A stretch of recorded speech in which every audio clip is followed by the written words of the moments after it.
falling outside, but it was summer, with temperatures soaring to 48 degrees, just as everyone was feeling bewildered. The white-haired elder mentioned recent news reports about a fire at a power plant. This snow-like substance might be asbestos. The hostess nervously stopped her husband, saying, the neighbor might have inhaled asbestos and been poisoned. She urged Tom not to go outside.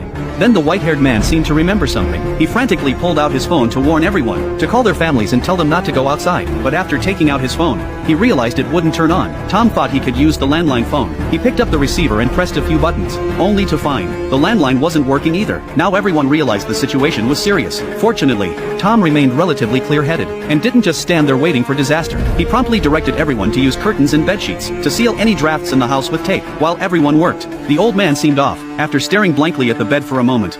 He silently took clothes from the hanger and put them on. Then he tried to open the door and leave, when a friend stepped forward to stop him. He shoved the friend aside. Finally, muttering curses, he declared he was going to find the child. But the moment he stepped out of the room, disaster struck. Through the window, the friend saw the white-haired old man collapse instantly after stepping outside. His body froze as if frozen in time. All fell into a sorrowful silence, just as they were discussing the cause.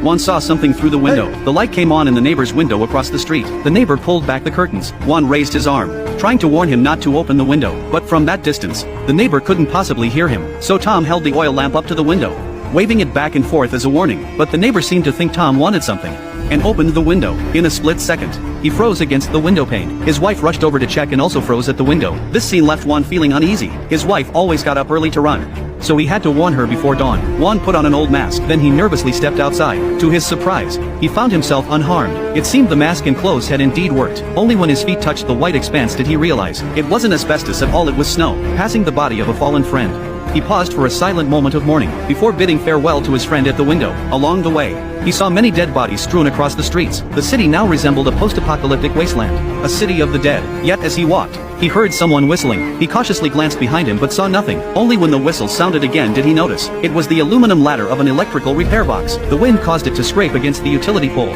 producing a similar whistling sound. After the false alarm, he continued on his way. But minutes later, the snow fell heavier, and the whistle became distinct once more. He turned to look behind him again, and this time he distinctly saw a figure behind him. The man appeared to be wearing a helmet and carrying a gun. Juan, fearing danger, quickened his pace, and entered the nearby train station. Fortunately, the man didn't follow. After over 2 hours of rushing, Juan finally reached the building where he lived. As soon as he entered the building, he saw a strange little dog, with numerous plastic bags tied to its body. It seemed someone was using the dog for experiments, but upon finally reaching home, unease washed over him. The door stood ajar, unlocked. His wife must have been out. Suddenly, a noise came from outside. He stepped out to find a stranger stealing something. The stranger claimed ignorance, explaining he'd been sent by Juan's wife. Hearing she was safe, Juan let him go. Just then, his wife rushed back,